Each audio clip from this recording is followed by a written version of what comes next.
for the experiment number 28, 29 and 30 in which we perform the plate earthing. Myself, Mr. Baswade Yogesh, lecturer from Electrical Department, SID Polytechnic, Kedrao. Practical number 28, 29 and 30 depends on the earthing system in which we make the plate earthing. Practical significance: earthing system or grounding system in an electrical network work as a safety measure to protect human life as well as equipment. The main objective of earthing system is to provide an alternative path for dangerous current to flow so that accident due to electrical shock and damage to the equipment can be avoided. In this system, in an earthing system or grounding system, it is an electrical network which is made for the protection of human life as well as equipment. In this system, main objective of earthing system is to provide the alternative path of dangerous current. What we say, the earthing system or objective of earthing system is to provide a alternative path for the dangerous current to flow so that due to the electrical shock and damage to the equipment can be avoided. आता earthing किंवा grounding system म्हणजेच काय असतं, हे एक electrical system आहे की ज्यामध्ये आपण ह्युमन लाईफ किंवा इक्विपमेंटच्या प्रोटेक्शनसाठी काम करत असते ही सिस्टीम. या सिस्टीमचं मेन ऑब्जेक्टिव्ह काय असतं, जो काही इलेक्ट्रिकल करंट आहे जो इक्विपमेंटच्या बॉडीमधून पास होणार आहे त्या इलेक्ट्रिकल करंटला आपल्याला एक अल्टरनेटिव्ह पाथ प्रोव्हाइड करायचं आहे की जेणेकरून इलेक्ट्रिकल शॉकपासून त्या इक्विपमेंटचं किंवा त्या ऑपरेटरचं किंवा त्या पर्सनचं प्रोटेक्शन व्हावं. ओके, हे झालं practical significance. Next is the competency and practical skill. This practical is expected to develop the following skill for the industry identified competency, plan wiring और cabling activity using relevant material, following same practices in which we select the material required for plate earthing. त्यामध्ये काय करायचं आहे, आपल्याला material select करायचं आहे for the plate earthing. Mainly we required copper और GI plate for the plate earthing. Select proper size of plate and electrode. आपल्याला काय करायचं आहे, एक प्रॉपर साईजची प्लेट सिलेक्ट करायची आहे. त्यामध्ये कोणती साईज आहे आपण थोड्या वेळात बघणार आहोत. Perform earthing. Relevant course outcomes. Follow the safe practices Wien undertaking electrical work and implement relevant earthing system. आता अर्थिंग सिस्टीमच्या भरपूर मेथड्स आहेत, आपण युनिट नंबर 5 मध्ये त्या कम्प्लीट केलेल्या आहेत. ओके, मग त्यामध्ये काय करायचं आहे, आपल्याला प्लेट अर्थिंग सिस्टीमचं परफॉर्मन्स करायचं आहे. Next, minimum theoretical background. The resistance offered by the earth electrode to the flow of current in to the ground is known as the earth resistance or resistance to the earth. आता resistance offered by the earth electrode, आपण earthing करणार आहोत त्याला आपण अर्थ electrode म्हणणार आहे. ठीक आहे, मग ह्या अर्थिंग इलेक्ट्रोडनं जो रेजिस्टन्स ऑफर केला आहे which to flow of current in to the ground is known as the earth resistance or resistance to earth. म्हणजेच अर्थ इलेक्ट्रोडनं जो रेजिस्टन्स ऑफर केला आहे करंटला ग्राउंडमध्ये इन्सर्ट करण्यासाठी, त्यालाच काय म्हटलेलं आपण अर्थ रेजिस्टन्स. म्हणजे अर्थ इलेक्ट्रोडचा रेजिस्टन्स ग्राउंडशी, त्यालाच काय म्हटलं आपण अर्थ इलेक्ट्रोड. आणखी एकदा ऐका, जो काय अर्थिंगचा आहे इथं आपल्याला अर्थिंग दाखवलेलं आहे किंवा ह्या इक्विपमेंटमध्ये इथं अर्थिंग दाखवलेलं आहे. ठीक आहे, मग ह्या अर्थिंगचा ग्राउंडशी जो अर्थ इलेक्ट्रोड आहे इथं आपण अर्थ इलेक्ट्रोड इन्सर्ट करणार आहोत.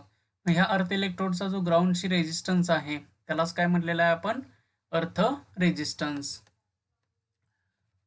The electrical equipment is mainly consist of two current carrying parts.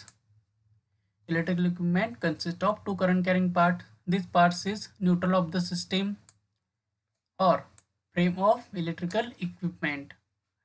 म्हणजेच काय इलेक्ट्रिकल सिस्टीम असते त्यामध्ये दोन नॉन करंट कॅरिंग पार्ट्स असतात. एक म्हणजे न्यूट्रल ऑफ ए सिस्टीम. आता 3 फेज सिस्टीममध्ये आपण स्टार कनेक्शन करत असतो, त्याची जी न्यूट्रल असते तो काय असते नॉन करंट कॅरिंग पार्ट असतो. Plus frame of the electrical equipment.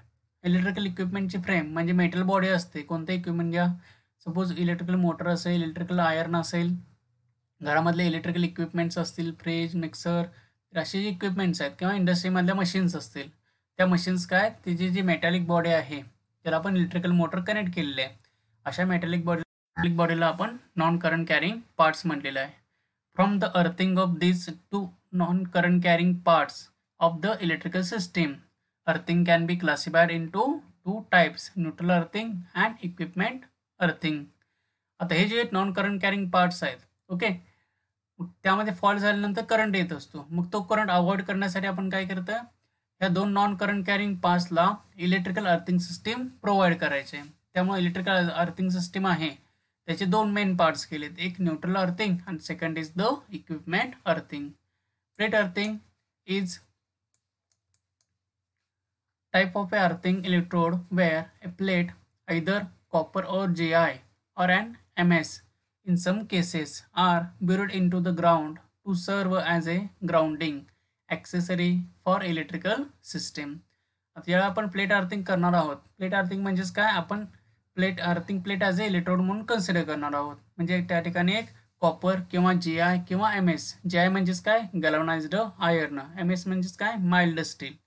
म्हणजे कॉपरची प्लेट घ्यायची किंवा Giची गॅल्वनाइज्ड आयर्नची प्लेट घ्यायची आहे. त्यानंतर माइल्ड स्टीलची प्लेट घ्यायची. या तिन्हीपैकी कोणती तरी एक प्लेट घेऊन त्या ठिकाणी जमिनीमध्ये इन्सर्ट करायचे आहे त्याला आणि इलेक्ट्रिकल सिस्टीमची कनेक्ट करायचं आहे. Metallic part of the electrical equipment are grounded or connected to the earth, and if the equipment insulation fails any reason, then high voltage that can be present in the equipment. आता या ठिकाणी काय केले आपण, metallic parts असतात electrical इक्विपमेंटचे ते ground किंवा अर्थिंगशी connect केलेले आहेत. आता सपोज एखादं इलेक्ट्रिकल मोटर असेल, त्या इलेक्ट्रिकल मोटरचं इन्सुलेशन फेल होत असेल, ठीक आहे. त्यामध्ये आपण दोन अर्थिंग सिस्टीम बघितले. आता हे न्यूट्रल दिसेल, स्टार कनेक्शन दिसेल, 3 फेज ट्रान्सफॉर्मर स्टार कनेक्शन आहे. ह्यामध्ये काय केलं आपण, त्याचं न्यूट्रल पॉईंट आहे, हा न्यूट्रल पॉईंट काय केला आहे, ग्राउंडशी कनेक्ट केला आहे, ठीक आहे. ह्याला आपण अर्थिंग प्रोव्हाइड केले. किंवा नेक्स्ट ही इक्विपमेंट आहे, इलेक्ट्रिकल मोटर आहे. मग इलेक्ट्रिकल मोटरचा हा जो मेटॅलिक फ्रेम आहे ते काय केलं आपण अर्थिंगशी इथं कनेक्ट केले. ही मेटॅलिक फ्रेम अर्थिंगशी इथं कनेक्ट केलेलं आहे, ओके. मग आता या ठिकाणी काय केलंय, if equipment insulation fails any reason, आता कोणत्याही रिझनमुळे इलेक्ट्रिकल मशीनचं इन्सुलेशन फेल्युअर झालं, ठीक आहे. आतमध्ये वाइंडिंग आहे, त्या वाइंडिंगचं इन्सुलेशन फेल्युअर झालं तर काय होणार, then high voltage that can be present in the equipment covering or outer box need to some path to get discharged. म्हणजेच काय, हा जो इलेक्ट्रिकल इक्विपमेंट आहे, हे जे मोटर दिसते तुम्हाला, ह्या मोटरमध्ये काय झालं, हे इलेक्ट्रिकल इन्सुलेशन खराब झालं. मग इलेक्ट्रिकल इन्सुलेशन खराब झाल्यानंतर जो काही करंट आहे तो ह्या इक्विपमेंटच्या मेटॅलिक फ्रेममध्ये येणार. मग हा जो करंट आहे त्याला काय डिस्चार्ज होण्यासाठी एक पाथ लागतो, ठीक आहे. मग आता हा जो पाथ आहे तो कसा मिळणार याला, तर डायरेक्टली काय करायचं आहे, सपोज हे कोणताही करंट घ्या. सपोज आता एक लॅम्प लावलेला आहे आपण, मग लॅम्पला काय चालवण्यासाठी एक रिटर्न पाथ लागतो. म्हणजे करंटला काय एक रिटर्न पाथ लागतो कोणताही, की जेणेकरून करंट तो आपलं सर्किट कंप्लीट करायला पाहिजे. सपोज आता एखादा लॅम्प आहे, सियर, आता इथं लॅम्प आहे, मग लॅम्पला सर्किट कंप्लीट होण्यासाठी आपल्याला फेज द्यायला पाहिजे. फेज दिल्यानंतर त्या ठिकाणी न्यूट्रल सपोज कट असेल, ओके. त्या ठिकाणी काय झालं, न्यूट्रल वायर कट झालेलं आहे, तर यामधून काही करंट फ्लो होऊ शकणार नाही. पण ज्यावेळेला ही न्यूट्रल वायर अशी कनेक्ट होणार आहे त्यावेळेला काय यामधून करंट फ्लो होणार आहे, ठीक आहे. आता या इक्विपमेंटच्या म्हणजेच काय, हा फेज चालू आहे पण या ठिकाणी न्यूट्रल अजून मिळालं नव्हती, त्यामुळे करंट फ्लो होणार नाही आहे.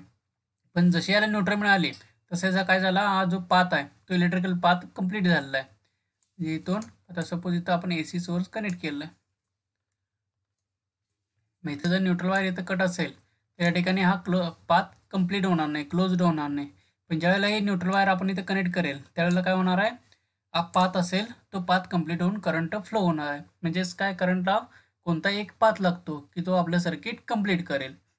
सपोज या इक्विपमेंटच्या बॉडीमध्ये काय झाले, करंट पास होत आहे, म्हणजे इन्सुलेशन खराब झाले या मोटरचं आणि हा मोटरचा करंट याच्या बॉडीमध्ये आला, तर ह्याला काय एक रिटर्न पाथ पाहिजे आपलं सर्किट कंप्लीट करण्यासाठी. सपोज एखादा पर्सन असेल, त्या पर्सननं काय केलं, या मोटरला टच केला. या मोटरला टच केल्यानंतर हा करंट काय होणार आहे, अर्थिंग थ्रू ग्राउंड होणार आहे आणि मोटर ह्या व्यक्तीला शॉक बसू शकतो त्यासाठी, ओके. मग हे शॉक अवॉइड करण्यासाठी आपल्याला काय करायला पाहिजे, एक अल्टरनेटिव्ह पाथ प्रोव्हाइड करायला पाहिजे. त्यासाठी काय केलेलं आहे, हे अर्थिंग काय केलेलं आहे आपण, इथे अर्थिंग प्रोव्हाइड केलेलं आहे. आता ह्यामध्ये काय होतं, ह्युमन बॉडीचा रेजिस्टन्स जास्त असतो. अर्थिंगचा रेजिस्टन्स आहे तो मॅक्झिमम 5 ओम पर्यंत असतो, त्याच्यावरती काय रेजिस्टन्स नसतो. त्यामुळे इथं लो रेजिस्टन्स पाथ भेटतो. ह्युमन बॉडीचा रेजिस्टन्स एकदम मेगा ओम मध्ये असतो. त्यामुळं जो काही करंट पास होणार आहे या इलेक्ट्रिकल बॉडीमधला, म्हणजेच काय, इन्सुलेशन खराब झाल्यानंतर या बॉडीमध्ये करंट येणार. बॉडीमध्ये करंट आल्यानंतर हा जो करंट आहे ह्या अर्थिंग थ्रू डिस्चार्ज होणार आहे. आणि त्या ठिकाणी जे काही फ्यूज वगैरे असेल ती फ्यूज काय होणार आहे, डायरेक्टली मेल्ट होणार आणि आपलं इक्विपमेंट पण प्रोटेक्शन होणार आहे आणि ह्युमन बॉडी सुद्धा प्रोटेक्शन होणार आहे. यासाठी आपण अर्थिंग सिस्टीम इन्स्टॉल केलेले आहे. आता नेक्स्ट पार्ट काय होता, then high voltage that can be present in the equipment covering or outer box need to some part to get discharge. म्हणजे मला सांगितल्याप्रमाणे हा जो करंट ह्यामध्ये बॉडीमध्ये आला आहे, इथून करंट, तो बॉडीमधला करंट कुठेतरी डिस्चार्ज व्हायला पाहिजे. पण त्याच वेळेस जर पर्सन टच केलं तर पर्सनच्या बॉडीमधून करंट जमिनीमध्ये पास होऊन शॉक लागणार आहे. इफ द इक्विपमेंट नॉट अर्थ, म्हणजेच काय, इक्विपमेंट अर्थ केलं नसेल, okay, equipment not earth, this dangerous voltage transferred to anyone who touches it resulting in electrical shock. म्हणजेच काय होणार, जर सपोज आपण जर हात लावला तर काय होणार, डायरेक्टली हा करंट आपल्या शरीरामधून ग्राउंड होऊन आपल्याला शॉक बसणार. मग हे अवॉइड करण्यासाठी काय केलं आपण, अर्थिंग सिस्टीम इन्स्टॉल केली. जो काही इक्विपमेंटच्या बॉडीमधला करंट आहे तो बॉडीमधला करंट असा अर्थिंग थ्रू जमिनीमध्ये जाणार आणि आपल्या बॉडीचा रेजिस्टन्स जास्त असल्यामुळे आपल्याला शॉक बसू शकणार नाही. तो काय करंट असेल तो ग्राउंड थ्रू, कारण ग्राउंडचा रेजिस्टन्स मॅक्झिमम किती 5 ओम असतो आणि ह्युमन बॉडीचा रेजिस्टन्स मेगा ओम मध्ये. त्यामुळे लो रेजिस्टन्स पाथ नेहमी करंट फ्लो होत असतो. त्यामुळे अर्थिंगचा काय लो रेजिस्टन्स पाथ असतो. त्यामुळे करंट यामधून फ्लो होऊन जो काय फ्यूज असेल तो फ्यूज मेल्ट होऊन सर्किट आयसोलेट होणार इलेक्ट्रिकल सिस्टीम पासून आणि ह्युमन बॉडीचं प्रोटेक्शन होणार आहे. ते न्यूट्रल अर्थिंग दाखवलंय. न्यूट्रल अर्थिंग मध्ये काय, हे स्टार कनेक्शन ट्रान्सफॉर्मर आहे, त्याचा न्यूट्रल पॉईंट आहे. हा न्यूट्रल पॉईंट आपण अर्थ केलेला आहे. तसं इक्विपमेंट आहे, इक्विपमेंट बॉडीचा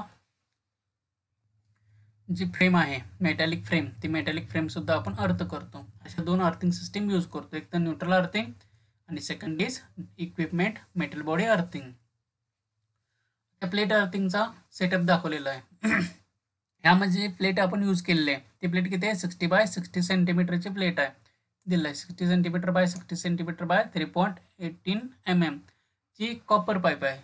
तुम्ही जे प्लेट यूज केला तर त्याचं डिस्टन्स तेवढाच राहणार, म्हणजे 60 सेंटीमीटर बाय 60 सेंटीमीटर. फक्त चेंज काय होणार आहे, जे पाईप किंवा प्लेटच्या बाबतीमध्ये त्या ठिकाणी 8.30 mm चे आपल्याला पाईप घ्यायचे आहे, ठीक आहे. आणि जर आपण ओके, जे पाईपला किती पाहिजे आपल्याला, कॉपरच्या पाईपच्या बाबतीत 3.18 mm ची पाईप आणि जे पाईपच्या बाबतीत 6.36 किंवा काही रिझनमध्ये 8.30 mm ची पाईप इथं कन्सिडर केली जाते, ठीक आहे. आता ही पाईप प्लेट काय करायची, आपल्याला जमिनीमध्ये इन्सर्ट करायचे आहे. आता याचे 1 by 1 मेथड्स आपण बघूया, काय काय प्रोसेस आहे याचे.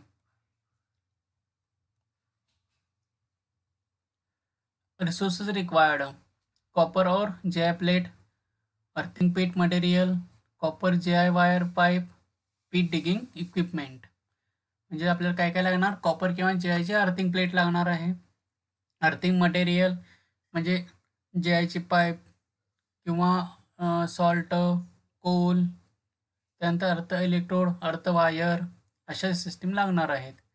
आता प्रिकॉशन, प्रॉपर साइज ऑफ पीट, depth and width should be required. Nut bolt should be properly tightened. आता या ठिकाणी जे नटबोल्ट्स आहेत ती प्रॉपरली टाईट करायचे आहे जेणेकरून इलेक्ट्रिकल लूज कनेक्शन राहू नये. Ensure that charcoal and salt material should be uniformly spread. आता वरती जे तुम्हाला डायग्राम दिसते यामध्ये सॉल्ट आणि चार्कोलचा लेअर द्यायचा आहे आपल्याला, तो युनिफॉर्मली डिस्ट्रीब्यूट करायचा आहे. Plate should be place in vertical position. जी प्लेट आपल्याला आहे ती त्या खड्ड्यामध्ये आपल्याला व्हर्टिकल पोझिशनमध्ये इन्सर्ट करायचे, हॉरिझॉन्टल करायचं नाही आहे. Next procedure. आता प्रोसिजरमध्ये dig a 1.5 to 1.5 metre pit having about 6 to 9 metre depth in the ground. आता हे ग्राउंड आहे, ग्राउंडमध्ये काय करायचं आपल्याला, 6 to 9 मीटरपर्यंत एक खड्डा खणायचा आहे, किंवा मॅक्झिमम प्लेट अर्थिंग जेव्हा अर्थिंगला 3 मीटर खड्डा खणतात, तेच पाईप अर्थिंग असेल तर 6 to 9 मीटरपर्यंत खड्डा खणायचा असतो. आणि ते डेप्थ किती आहे, सॉरी विड्थ आणि लेंथ किती आहे, 1.5 इंटू 1.5 मीटर एवढा मीटर डेप्थ आपल्याला पाहिजे. म्हणजे याचं चौकोन करायचं आहे. चौकोन कितीचा पाहिजे, 1.5 मीटर बाय 1.5 मीटरचं चौकोन पाहिजे. ठीक आहे. ब्रीदर्स 600 into 600 into 300 mm copper plate और JI plate in vertical position. आता जे आपल्याला प्लेट यूज करायचे आहे ते किती, 60 सेंटीमीटर इंटू 3.18 mm चे पाईप घ्यायचे, प्लेट घ्यायचे आहे. Tight earth lead through nut bolts from 2 different places earth plate. आता या 2 डिफरंट प्लेसेसमधून आता इथं बघताय तुम्ही, इथे आपण अर्थ इलेक्ट्रोड केला, इथे एक अर्थ इलेक्ट्रोडला कनेक्शन केले. 2 different places we are connected to the earth plate. Next, tight earth leads. Use 2 earth leads with each earth plate. In case of 2 earth plate and tied them. आता 2 अर्थ लीड आपण इथं consider केलं suppose, तर इथून आपल्याला काय connection बाहेर काढायला पाहिजे, त्यांनाच काय म्हटलं आपण, earth leads. Apply grease around the earth leads to protect the joint from corrosion. आता काय ह्याला ग्रीस लावायचे. ग्रीस कशाला लावायचं, कोरोजन पासून प्रोटेक्शन करण्यासाठी. Collect the wires in metallic pipe from earth electrode. Make sure pipe is 300 mm above the surface of the ground. आता या ठिकाणी काय केलंय आपण, याला कनेक्शन केलं आहे, आपण बघितलं वरती तर कनेक्शन केलं आहे. कनेक्शन केल्यानंतर जो काय अर्थ इलेक्ट्रोड असेल, अर्थ वायर असेल ती काय करायची आहे, जमीनमधून अशी बाहेर घ्यायची आणि जमिनीच्या अबाव किती घ्यायचे आहे ते आपल्याला 300 mm म्हणजे जवळ 30 सेंटीमीटरपर्यंत, म्हणजेच काय 1 फुटापर्यंत आपल्याला ही वायर इथं बाहेर काढायची अर्थ इलेक्ट्रोडची, आणि इथं आपल्याला इलेक्ट्रोड कनेक्ट करायचं आहे. हा जो थिंबल आहे, थिंबल कुठे कनेक्ट करायचं आहे आपल्याला, अर्थिंग प्लेटला इथं कनेक्ट करायचं आहे. आणि एक JI पाईप सुद्धा इथं आपल्याला कनेक्ट करायचे आहे. कशासाठी, तर आपल्याला वॉटर इन्सर्शन करण्यासाठी करायचं आहे.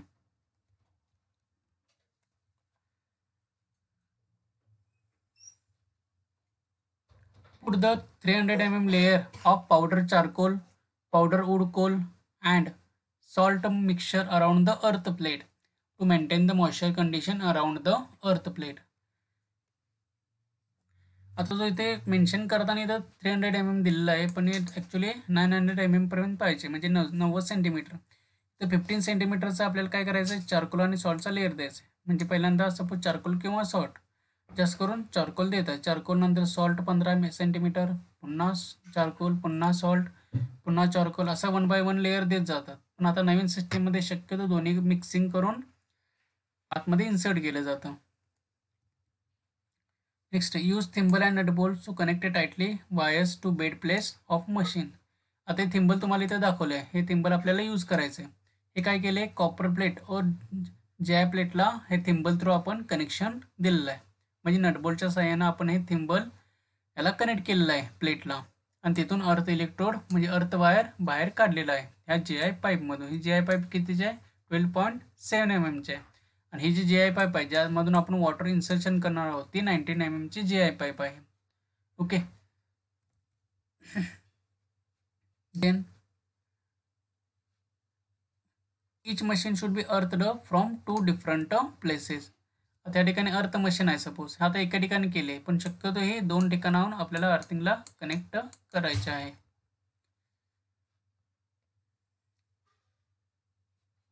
This minimum distance between the 2 earth electrodes should be 3 meter. जेव्हा आपण 2 सपोज एकापेक्षा जास्त अर्थिंग करणार आहोत त्या ठिकाणी 2 अर्थिंगच्या मध्ये 3 मीटरचा तरी डिस्टन्स पाहिजे. Connect tightly earth continuity conductor which is connected to the body and metallic parts of all installed to the earth lead. हे जे कनेक्शन करायचं एकदम टाईट करायचे, अदरवाईज हे लूज होऊन इलेक्ट्रिकल कंटिन्युटी किंवा अर्थ रेजिस्टन्स इन्क्रीज होईल. सॉरी, अर्थ रेजिस्टन्स नाही, इलेक्ट्रिकल कंटिन्युटीमुळं कॉन्टॅक्ट रेजिस्टन्स इन्क्रीज होईल त्याचा. आपण जे रिसोर्सेस यूज ते या ठिकाणी मेन्शन करायचे आहेत. After that you can write here actual procedure, stick here actual our plate earthing process, and write down your result, interpretation of result, conclusion in your own words, and find out this answer of these questions. Okay, now we see the how we prepare the earthing system in second part. Thank you.